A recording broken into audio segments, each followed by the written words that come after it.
Hi hello నమస్తే, నేను మీ కళ్యాణ్. ముందుగా మహాప్రస్థానం టీవీ ప్రేక్షకులందరికీ సంక్రాంతి శుభాకాంక్షలు. ప్రస్తుతం మనం పశ్చిమ గోదావరి జిల్లా భీమవరం పట్టణంలో వెలిసి ఉన్న శ్రీ మావుళ్ళమ్మ తల్లి ఆలయం వద్ద మనం ఉన్నాం. ఈ ఆలయానికి ప్రతి సంక్రాంతి సందర్భంగా జాతర ఇక్కడ నిర్వహిస్తారు. ఈ జాతరకి వివిధ పట్టణాల నుంచి మరియు వివిధ రాష్ట్రాల నుంచి ఇక్కడికి వచ్చి అమ్మవారికి దర్శించుకుంటారు. ముందుగా భీమవరం అంటే మావుళ్ళమ్మ తల్లి ఆలయమే గుర్తొస్తుంది. ఇక్కడ ప్రజలకి ఆలయాన్ని దర్శించుకోకన్నా ఊరు బయటికి వెళ్ళరని చెప్పి ఇక్కడ నినాదం అయితే ఉంది. స్థానికులు కూడా అదే చెప్తున్నారు.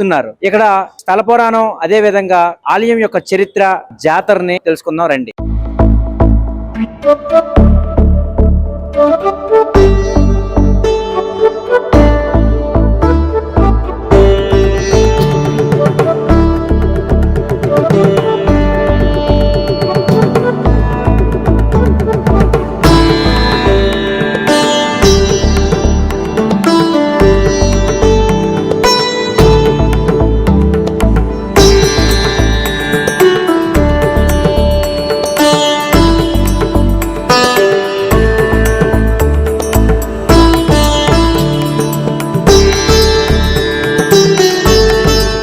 ఆదిపరాశక్తి అయిన శ్రీ లలితాదేవి అనేక ప్రదేశాలలో అనేక రూపాలలో విరాజిల్లుతూ భక్తులను కాపాడుతూ ఉంది. ఆ అమ్మ అనేక చోట్ల అనేక రూపాలతో ఎవరు ఏ పేరుతో పిలిచినా పలికే దయార్ద్ర హృదయురాలిగా పూజలందుకుంటోంది. అయితే అలాంటి ఆలయాలలో ఒకటైన శ్రీ మావుళ్ళమ్మ అమ్మవారి గురించి మన మహాప్రస్థానం టీవీలో చెప్పుకుందాం. పశ్చిమ గోదావరి జిల్లా భీమవరంలో నెలకొని ఉన్న శ్రీ మావుళ్ళమ్మ అమ్మవారు సాక్షాత్తు ఆ మహాకాళి అవతారంగా భావిస్తారు. పూర్వం ఈ చుట్టుపక్కలంతా మామిడి తోటలు ఉండేవట. అందుకే ఈ అమ్మవారిని మావుళ్ళమ్మ, మామిడి చెట్లలో ఉన్న అమ్మ అనేవారని కథనం. ఇంకొందరు చెప్పేదేంటంటే ఈ చుట్టుపక్కల ఉన్న ఊళ్ళన్నింటినీ చల్లగా కాపాడే తెల్లని ప్రతివారు మా ఊళ్ళ అమ్మ, మా ఊళ్ళకి అమ్మ అనేవారు. ఆ పేరే శ్రీ మావుళ్ళమ్మ అయింది. 100 సంవత్సరాల పైన చరిత్ర కలిగిన ఈ దేవాలయంలో అమ్మవారి విగ్రహం మొదట్లో భీకరంగా ఉండేది. ఆ విగ్రహం 1910లో వచ్చిన వరదలలో పాక్షికంగా దెబ్బతినడంతో శ్రీగ్రంథి అప్పారావుచే మలచబడ్డ ఇప్పటి విగ్రహాన్ని ప్రతిష్ఠించారు. ప్రస్తుతం అమ్మవారు కరుణారసమూర్తి, చతుర్భుజ అయిన ఈ తల్లి విగ్రహం 12 అడుగుల ఎత్తు ఉంటుంది. 4 చేతులలో ఖడ్గం, త్రిశూలం, ఢమరుకం, కలశం ఉన్నాయి. విశాలమైన కళ్లతో అత్యంత ఆకర్షణీయంగా ఉండే ఆ తల్లి కూర్చున్నట్లు ఉంటుంది. ఈ తల్లి చల్లని దీవెనలతోనే తమ ప్రాంతం సుభిక్షంగా ఉంది అని అక్కడి ప్రజల విశ్వాసం. మీ మావుళ్ళమ్మ తల్లి కోసం కావాలని వస్తా ఉంటాం. మా తరూరు కూడా ఈ ఊరే. తల్లి గురించి మనం చెప్తే సరిపోం గానీ, దర్శనమే గానీ, ఇక్కడ అన్నదానమే గానీ, ఇక్కడ జాతర జరుగుతాయి. మనకి ఇక్కడ ఏడాది నుంచి వస్తా ఉంటారు. జాతర చేసినప్పుడు ఆ జనాలకి ఇక్కడ భోజనాలు పెడతామే గానీ ఎక్కడ జరగదనమాట. పొద్దున్న నుంచి ఉదయం 6 గంటల నుంచే మొదలెట్టేస్తారు భోజనాలు. కానీ మా తల్లి గురించి మా హేతు ఏంటంటే, మా పిల్లవాడికి నిజంగా ఇక్కడే వర్మ హాస్పిటల్ పెనం పోలేదంటే ఇక్కడ దండం పెట్టుకున్నాం. నిజంగా దేవుడి దయలో చాలా ఆరోగ్యం బాగుంది. మాకు చాలా కోరికలు తిరిగినాయండి చెప్పాలంటే. ఆ తల్లి మహత్యం చాలా ఇదిగా ఉందండి. నా పేరు నగేష్, ఈరూరు జిల్లా. అమ్మ, మీరు ఎక్కడి నుంచి వస్తున్నారు? భీమవరంలో మావుళ్ళమ్మ టెంపుల్ కి ఎందుకు అసలు ఎంత భక్తి శ్రద్ధలతో ఇక్కడికి ఆడవాళ్ళు గాని మగవారు గాని ఇక్కడికి వస్తా ఉంటారు? ఇక్కడ ఏమైనా కోరుకున్న కోరికలు ఏమైనా తీరే అవకాశాలు ఏమున్నాయా? లేవా? తీరే అవకాశాలు చాలా ఉన్నాయండి. అమ్మవారు చాలా పవర్ఫుల్ ఇక్కడ. సో అందరు ఇక్కడ అమ్మవారి కోసం వస్తారండి. ప్రతి సంవత్సరం జనవరి 14 నుంచి నెల రోజుల పాటు ఇక్కడ ఉత్సవాలు జరుగుతాయి. విజయవాడకి 103 కిలోమీటర్ల దూరంలో ఉన్న ఈ ఊరికి రాష్ట్రంలోని అనేక ప్రాంతాల నుంచి రైలు, రోడ్డు మార్గాలు ఉన్నాయి. సమీప airport Vijayawada. Bhimavaram railway station నుంచి గుడి 2 కిలోమీటర్ల లోపే ఉంటుంది. బస్టాండ్ నుంచి గాని, రైల్వే స్టేషన్ నుంచి గాని ఆటో తీసుకుంటే పంచారామాలలో ఒకటైన గునుపూడి సోమేశ్వరాలయం, యనమదుర్రు శక్తేశ్వర స్వామి దేవాలయం, భీమవరం మావుళ్ళమ్మ దేవాలయం చూసి రావచ్చు. అన్నీ కలిపి 10 నుంచి 15 కిలోమీటర్ల దూరంలోనే ఉన్నాయి. చూశారు కదా శ్రీ మావుళ్ళమ్మ ఆలయం చరిత్రని. మరోవారం మరో దేవాలయంతో మళ్లీ కలుద్దాం. చూస్తూనే ఉండండి Mahaprasthanam TV. Please share and subscribe చేయండి. శ్రీ శ్రీ శ్రీ మావుళ్ళమ్మ తల్లి దేవస్థానంలో ప్రధాన అర్చకులతో మనం ఇక్కడ స్థల పురాణం, అదే విధంగా ఇక్కడ ఆలయం యొక్క విశేషాలు తెలుసుకుందాం రండి. పశ్చిమ గోదావరి జిల్లా భీమవరం గ్రామంలో వేయించేస్తున్న శ్రీ శ్రీ మావుళ్ళమ్మ దేవస్థానం నుంచి ప్రధాన అర్చకులు మెల్కేశ్వరం మాట్లాడుతున్నామండి. భీమవరం గ్రామంలో ఈ ప్రాంతం అంతా కూడా మామిడి చెట్లు, రావి చెట్లు, మర్రి చెట్లు, వేప చెట్లతోటి ఈ ప్రాంతం అంతా కూడా నిండి ఉండేది.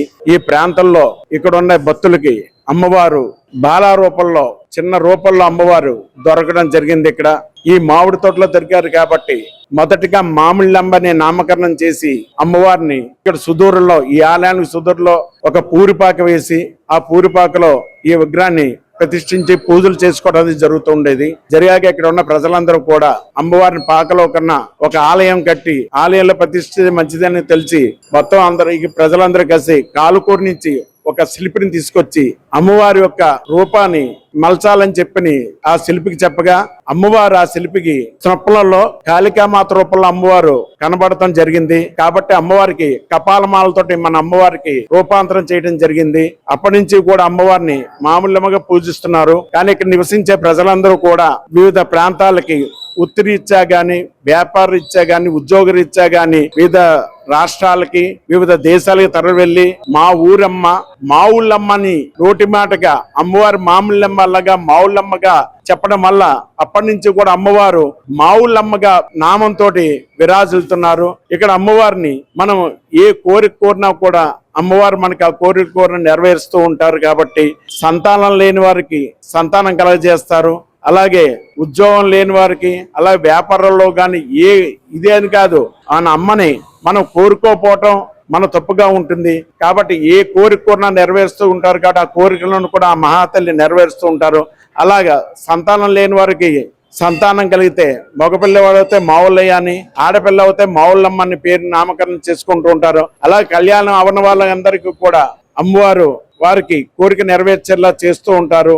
అమ్మవారిని 11 సార్లు ప్రదక్షిణం చేసి అమ్మవారికి కర్ణాభరణలో అంటే చెవిలో ఈ పక్కగా అమ్మవారికి కుడివైపుని ఎడమవైపుని కూడా చిన్న హోల్స్ ఉంటాయి. హోల్స్ లో అంటే మన కోరికని మనం కోరుకుంటే అమ్మవారు నెరవేరుస్తూ ఉంటారు. కాబట్టి అలా ప్రతి భక్తుడికి కూడా అమ్మవారు అలా కోరిక నెరవేరుస్తున్నారు. కాబట్టి గత 61 సంవత్సరాల నుంచి అమ్మవారికి జాతర మహోత్సవాలు నూరిల్లి కూరగాయల బండవర్తక సంఘం అలాగే దేవస్థానం వారి ఆధ్వర్యంలో 61 సంవత్సరం నుంచి అమ్మవారి జనవరి ఉత్సవ మహోత్సవాలు జరుగుతున్నాయి. ఇక్కడ అమ్మవారి విశేషం ఏంటంటే 2 సార్లు జాతర మహోత్సవాలు జరుగుతుంటాయి. ఒకటి జనవరి నెలలో జరిగే జాతర మహోత్సవం, రెండోది జ్యేష్ఠ మాసంలో ప్రతి గ్రామ దేవతకి జరిగే జాతర మహోత్సవాలు 2 సార్లు జరుగుతూ ఉంటాయి.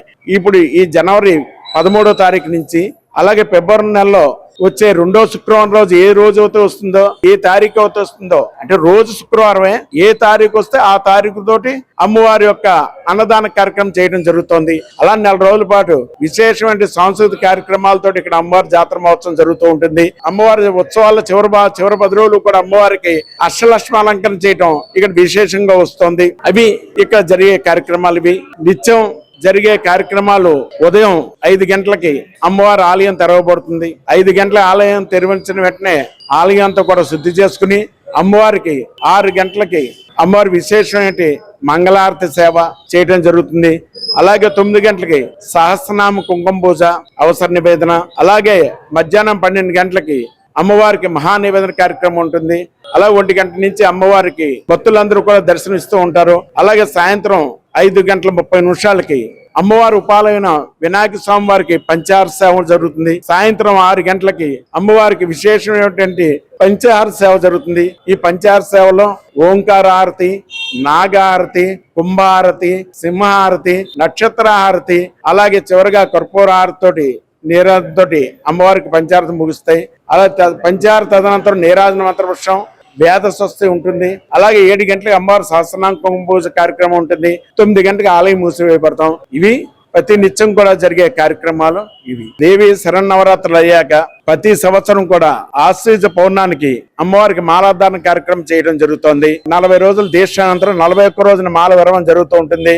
మొదటిగా మండల దీక్ష మొదలు పెడతా ఉండే, అలాగే తర్వాత అర్ధ మండల దీక్ష, పాద మండల దీక్ష, మాల సంపూర్ణ అయ్యాక అమ్మవారికి మహాపూర్ణావతి కూడా చేయడం జరుగుతుంది. తదనంతరం ఈ మాత వేసుకున్న మాతలందరి చేత కూడా అమ్మవారికి విశేష కార్యక్రమాలు చేయించడం జరుగుతుంది. వీళ్ళందరి చేత స్వామికి కుంకుమ పూజలు, అలాగే జ్యోతి ఊరేగింపు, అలాగే మావులమ్మవారికి సారి కార్యక్రమం, అలాగే లక్ష దీపోత్సవం కార్యక్రమం. ఈ కార్యక్రమాలను కూడా ఈ మాతలందరి చేత కూడా చేయించి మహాపూర్ణాహతి అయ్యాక అమ్మవారికి ఇక్కడ ఉత్సవమూర్తిని తీసుకొచ్చి ఈ మాతలందరి చేత కూడా మహాపూర్ణాహతిలో కొబ్బరికాయ నెయ్యి వారి దగ్గర తీసుకుని ఆ నెయ్యితో అమ్మవారికి విశేషంగా పళ్ళ రసాలతోటి నెయ్యితోటి అభిషేక కార్యక్రమం చేయడం జరుగుతుంది. నగేష్ గారు, మన మావుళ్ళమ్మ జాతర చాలా అంగరంగ వైభవంగా చేస్తారని చెప్పి మొత్తం ఆంధ్రప్రదేశ్ వ్యాప్తంగా చెప్పుకోవడం జరుగుతుంది. ఈ ఉత్సవాలకి ఎటువంటి ఏర్పాట్లు మీరు చేస్తున్నారు ఇక్కడ? దేశవ్యాప్తంగా జరిగే సంక్రాంతి పండుగ అంటేనే భీమవరానికి ప్రత్యేకతగా సంతరించుకున్న విశిష్ట పండుగగా మారింది ఈ మావుళ్ళమ్మ అమ్మవారి దయ వల్ల. అలాగే ఇక్కడ ఉన్న నాయకులు గాని, పెద్దలు గాని, ప్రజలు గాని అందరూ అమ్మవారు పండుగ బాగా విశేషంగా అదిగా జరగాలని అందరూ నిరంతరం కృషి చేస్తారు. గౌరవ శాసనసభ్యులు శ్రీ పులపతి రామాంజనేయులు గారు మనసంతా అమ్మవారిని నింపుకొని ఉన్న ఆయన, అలాగే మా గౌరవ జిల్లా కలెక్టర్ గారు కూడా అత్యంత భక్తి విశేషంతో గాని, మా గౌరవ దేవదశ కమిషనర్ శ్రీ సత్యనారాయణ గారు కానీ వీళ్ళందరూ, అలాగే నీరుల పండ్లకాయ కూడా భక్త సంఘం, అలాగే మిగతా భక్తులు, పట్టణ పెద్దలు అందరూ సహాయ సహకారాలతో ఈ పండుగ అత్యంత విశేషంగా జరపడానికి అవసరమైన అన్ని ఏర్పాట్లు అందరి సహకారంతో చేయడం జరుగుతుంది. అందులో ఈ ప్రధానంగా ఈ పండుగని నీరుల పండ్లకాయ భక్త సంఘం ఒత్తిగల బస్కందాల మీద వేసుకొని 60 సంవత్సరాలుగా అత్యంత వైభవంగా జరుపుతున్నారు. అందుకు పిల్లలకి క్యూ లైన్ల ఏర్పాటు కానీ, వాళ్ళ ఆధ్వర్యంలోని క్యూ లైన్ ఏర్పాటు, భక్తులకి ప్రసాద ఏర్పాటు చేస్తున్నారు. అలాగే దేవస్థానానికి ఉచిత ప్రసాద వితరణ జరుగుతుంది. అలాగే పిల్లలకి పాలు ఇచ్చే కార్యక్రమం కూడా జరుగుతుంది. ఈ నెల రోజులు కూడా అన్న సమారాధన అన్నది వైభవంగా జరుగుతుంది. అలా లాస్ట్ ఫిబ్రవరి 14 ఆఖరి రోజున, అంటే ఫిబ్రవరి 2 శుక్రవారం ఏదైతే ఆ రోజు సుమారు 80,000 నుంచి 1,00,000 మంది వరకు భారీ ఎత్తున అన్న సమారాధన అందరి సహకారంతో చేస్తారు. నగేష్ గారు, మావుళ్ళమ్మ తల్లి దేవస్థానానికి భక్తులు ఏ ఏ రాష్ట్రాల నుంచి వస్తారు? వస్తే మీరు ఇక్కడ ఏమైనా మనకి కాటేజెస్ గానీ ఏమైనా ఉన్నాయా, లేవా? ఈ అమ్మవారు దయతో ఇక్కడున్న భీమవరం పట్టణవాసులందరూ దేశ విదేశాల్లో అత్యంత ప్రముఖులుగా ఎదిగారు. వారికి అమ్మవారి మీద అత్యంత భక్తి విశ్వాసాలు, ప్రేమ, అభిమానం కలిగి ఉన్నారు. ప్రధానంగా తెలంగాణ, హైదరాబాదు, అలాగే ఒరిస్సా, ఇతర రాష్ట్రాల నుంచి, అలాగే ఢిల్లీ నుంచి, ఈ చాలా రాష్ట్రాల నుంచి, బయట దేశాలు అమెరికా, కెనడా, ఆస్ట్రేలియా తదితర దేశాల నుంచి కూడా చాలా విరివిగా భక్తులు వస్తారు అమ్మవారి దర్శనం చేసుకోవడానికి. అయితే అమ్మవారి దర్శనానికి వస్తే వాళ్ళు ఎవరి ఏర్పాట్లు సొంతంగా చేసుకునే అలవాటు గతం నుంచి ఉంది. ఈ అమ్మవారి దేవస్థానం ద్వారా స్థలాభావ పరిస్థితి వల్ల చాలా ప్రతిబంధకాలు ఎదుర్కోవాల్సి వస్తుంది. అమ్మవారు దేవస్థాన అభివృద్ధి విశేషంగా జరిగిపోయింది, కానీ స్థల సేకరణ అనేది అత్యంత కష్టసాధ్యంగా ఉంది. అందులో మన గౌరవ శాసనసభ్యులు గారు, అలాగే మన జిల్లా కలెక్టర్ గారు కానీ ఇతర అధికారులు అందరి సహాయ సహకారాలతో కొంతమేర స్థలం సమకూరితే భక్తులకు అవసరం అన్ని ఏర్పాటు చేయడం జరుగుతుంది. గత కొంతకాలం నుంచి మావుళ్ళమ్మ జాతర బాగా జరుగుతుంది భీమవరం పట్టణంలో. ఈ మధ్య కాలంలో దేవాదాయ శాఖ వారు ఆ ప్రభుత్వానికి భద్రతా నిమిత్తం కొంతమంది సెక్యూరిటీని కల్పించమని చెప్పి అడుగుతున్నారు. జరగరాని సంఘటనలు ఏమైనా జరిగాయా? అసలు ఎందుకు భద్రత ఏర్పాటు చేయమంటున్నారు దేవస్థానంకి? అమ్మవారికి భక్తులు ఉద్యోగాలు వచ్చినా గానీ, వాళ్ళకి శుభకార్యాలు, పెళ్లిళ్ళు జరిగినా గానీ అమ్మవారికి ఒక కాసుని, అరకాసుని, పావు కాసుని, 2 కాసులు, 3 కాసులని బంగారాన్ని మొక్కుకోవడం ఒక సాంప్రదాయంగా గత 20 సంవత్సరాలుగా ఉంది. అలాగే ఈ ప్రస్తుత శాసనసభ్యులే గతంలో శాసనసభ్యులుగా ఉన్న కాలంలో అమ్మవారిని సంపూర్ణ స్వర్ణ వస్త్రమై చేయడానికి సంకల్పించి ఆ దిశగా దాదాపు ఇప్పటికి 51 కేజీల బంగారంతో అమ్మవారు స్వర్ణాభరణ భూషితం జరిగింది. ఆ తదనంతరం ఆ పనులు ఆగడంతో మరలా ఇటీవలైన శాసనసభ్యులకు ఎన్నికైన వెంటనే ఈ స్వర్ణాభరణ వస్త్రాన్ని పూర్తి స్థాయిలో పూర్తి చేయాలని గట్టిగా ఆయన కంకణం కట్టుకొని ఆ దిశగా విశేషంగా కృషి చేస్తున్నారు. దేవస్థానం ద్వారా అప్పటి నుంచి ఈ అమ్మవారి నిత్యాలంకరణలో ఉన్న 50 కేజీల బంగారంతో పాటు దేవస్థాన కార్యాలయంలో కూడా 23 కేజీల బంగారం, అమ్మవారి అలంకారంలో వెండి సుమారు 190 కేజీలు, కార్యాలయంలో 160 కేజీల వెండి మనకి ఉంది. ఇదంతా మొత్తం పూర్తి స్థాయిలో మారిన పరిస్థితికి అనుగుణంగా భద్రత అవసరమైన విషయం మా గౌరవ శాసనసభ పులపతి రామాంజనేయులు వారు శాసనసభలో దాన్ని ప్రస్తావించి, అంటే ఎటువంటి విపత్కర పరిస్థితి రాకుండా ఉండేందుకు గాను గన్మెన్తో ఇంత భారీ బంగారం ఉంది కాబట్టి భద్రత కల్పించాలని ఆయన అభిలషించి ఆ విధంగా అందుకు తగ్గ కృషి చేస్తున్నారు.